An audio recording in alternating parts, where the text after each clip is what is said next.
Ma frappe, y'a personne qui l'arrête. Penalty, je souris au gardien. Ego, y'a mon clé dans l'arène. Ciseaux retournés comme papa. J'parle pas trop, j'me fous du rappeur. J'négocie le tarot, ma gars.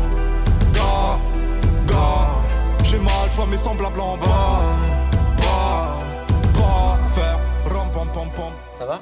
Ça va bien, ouais. ça va bien. Ça fait quoi d'être là, ici? C'est des souvenirs qui reviennent parce que c'était ma classe ici. Ouais. J'ai remarqué en entrant.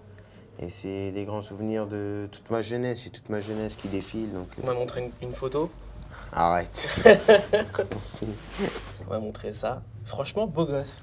Dans cette classe. Ouais, c'était moi. J'étais déjà accordé, tu vois. C'est des bons souvenirs. C'est là où j'ai passé toute mon enfance. Donc c'est vraiment des grands souvenirs. T'as un souvenir de ton premier déclic foot où tu te dis je ne ferai que ça de ma vie? Non, il est venu trop tôt pour que je m'en souvienne. Pour moi, c'est comme si j'étais né comme ça, en fait. J'ai toujours aimé. Donc c'est dur de dire la première fois que j'ai souhaité...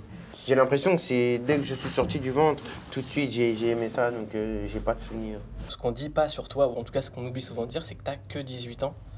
Et surtout, il y a un truc qui, moi, me fait vraiment plaisir quand je te vois, c'est que tu ne penses qu'au foot.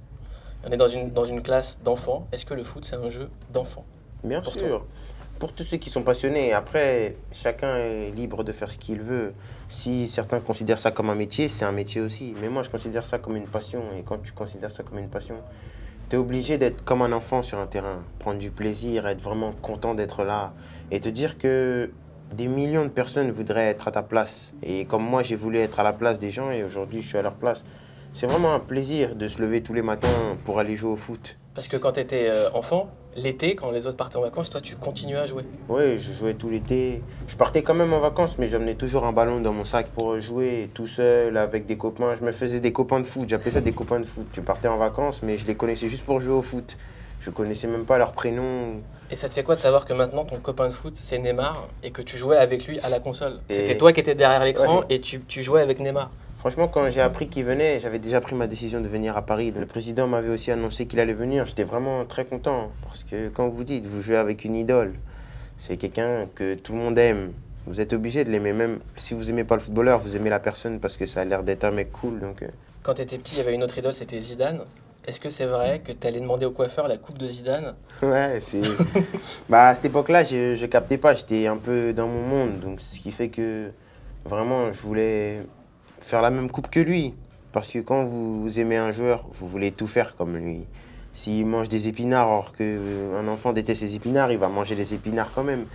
Donc c'est vraiment, je voulais tout faire et bah, moi je savais pas que c'était la calvitie. Donc j'ai demandé à faire un rond et le coiffeur il m'a pris pour un fou.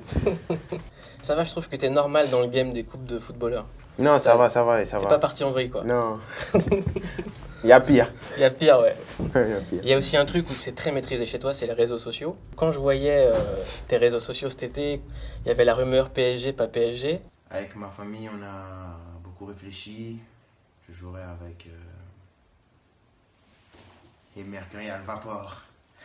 Parce que souvent, les footballeurs, si on les voit en train de faire les gueudins. Ma question préférée, qu'est-ce que je vais faire de tous ces trophées? Je vais faire de tous ces trophées. Je vais faire de tous ces trophées. Toi, on te voit jouer à la guitare en photo. Non, je jouais pas. Je sais pas jouer. Je jouais pas, c'était une posture. C'était une petite posture. Parce que c'était pas. J'aurais pu faire une vidéo, mais je l'ai pas faite parce que je sais pas jouer. Mais c'était une petite photo, c'était un délire qu'on avait à l'hôtel. Ils nous ont mis une guitare comme si on savait jouer. Donc j'ai dit, on va immortaliser le moment. Mais surtout, on te voit souvent avec un iPad. Et je me dis, mais qu'est-ce qu'il y a dans son iPad? J'ai l'impression que tu regardes que des vidéos de foot. Oui, j'aime bien regarder mes matchs. Regarder mes matchs, comment je joue, ce que j'ai fait de bien, de pas bien. Je regarde tous les matchs aussi. Parce que les matchs étrangers, j'aime bien regarder ce qui se passe dans le monde du foot. Parce que c'est quoi la différence de lecture entre toi et moi, par exemple? Toi, tu vas avoir d'autres gestes que moi, je vois pas dans un match. Comment est-ce que tu regardes un match? Franchement, c'est pas question de spécificité, genre, moi, je sais que lui, sait faire ça. Non, c'est vraiment, je suis content de regarder ça. Peut-être que toi et moi, on voit la même chose, tu vois, un mec qui tire. Mais moi, je vais le regarder avec de l'amour, je vais être content de regarder le joueur qui tire. Voilà, c'est juste ça. Mais je vois pas celui qui se déplace là-bas, à l'autre posé, c'est faux. On regarde tous le match de la même manière, où il est le ballon. Après, c'est vrai que tu regardes quelques déplacements quand tu es au genre de haut niveau, mais sans plus. Tu es vraiment juste content de regarder un bon match dans ta télé le soir avant d'aller dormir. C'est quoi le geste parfait pour toi? Le geste que tu arriverais à faire? Par exemple, un peintre, il sait qu'un jour il veut faire sa toile de maître. Est-ce que toi, il y a un geste où tu te dis, un jour j'arriverai à faire ça? C'est le sombrero que j'ai mis en finale de l'Euro au moins de 19 ans.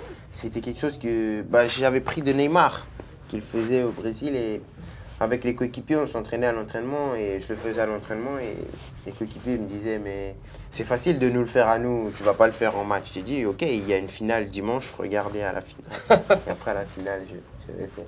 Mais si ça passe pas, t'es un peu... Heureusement, là, c'était passé.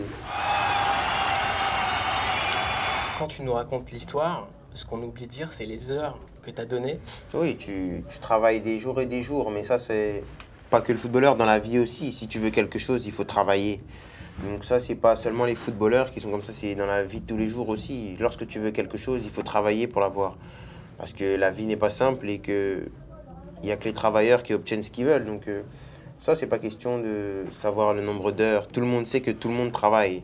Il y a des gens qui travaillent là dans les écoles, moi c'est dans le foot, toi c'est dans le journalisme. Donc c'est plein de choses différentes, mais on a tous la même charge, on rentre tous fatigués chez nous le soir. Parce que pour les enfants ici, c'est très important de te voir, comme pour plein de mômes partout dans le pays.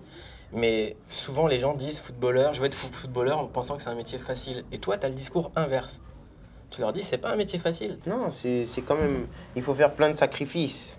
Parce que le problème, c'est que les gens ne voient que la finalité du footballeur. Il faut qu'ils sachent qu'il y a des milliers et des milliers de jeunes qui partent tôt de la maison, qui laissent leur famille, leurs amis, qui sont en pleurs. Le soir, quand tu n'es pas bien, tu n'as personne pour te consoler. Quand tu fais des erreurs, tu n'as personne pour te guider. Tu dois te prendre en charge tout de suite. Et donc, c'est soit tu es rattrapé par ta passion, soit si tu n'es pas passionné, au bout d'un moment, tu tombes. Parce que c'est la compétition et vous êtes 50 gamins. Il n'y en a que deux ou trois qui vont devenir des stars, ou même pas des stars, juste des joueurs de foot normaux. Donc c'est vraiment... Le foot est un sport à la fois magnifique, mais à la fois cruel aussi, parce que on voit pas tous ceux qui tombent et qui aujourd'hui sont dans la galère et font rien de leur vie, malheureusement. On a l'impression que tu es toujours un étudiant, en fait. C'est pour ça que je dis que tu as encore 18 ans. Est-ce que pour toi, il y a des buts que tu t'es fixés? Parce que tu dis que tu es très très ambitieux. Moi, j'ai toujours dit, pour avancer, il faut être ambitieux et se fixer des objectifs élevés. Parce que se fixer des objectifs que tu sais que tu vas atteindre, tu progresses pas, tu stagnes. Et pendant ce temps-là, il y en a d'autres qui travaillent.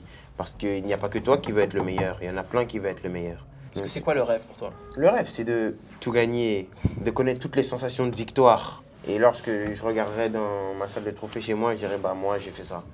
Et pas avoir de regrets, me dire que j'avais ça, j'avais ce potentiel-là, mais j'ai pas donné. Ou j'aurais pu faire ça, mais parce que j'ai pas fait ça, et j'ai pas eu ça. Non, je veux tout faire pour, à la fin de ma carrière, quand j'aurai des enfants, dire à mes enfants, moi j'avais un rêve et j'ai été jusqu'au bout de ce rêve. Et j'espère que vous aussi, vous aurez des rêves et vous irez jusqu'au bout. Donc on touche ce bois là. Que t'as touché quand t'étais petit? Ouais, j'ai touché. J'étais un peu puni, donc j'étais là-bas. Ah ouais? Ouais, non, à l'école, j'étais quand même turbulent. Est-ce que t'escaladais le mur pour jouer au terrain, là? J'étais trop petit pour escalader, mais je jouais à la fin de l'école. Ma mère, elle m'emmenait, elle me donnait un goûter et je jouais là-bas. C'est quoi ta définition d'une clique? C'est l'émission. Et voilà. C'est le dimanche à 14h20, en clair. Voilà, c'est bon, on est bien. On va regarder.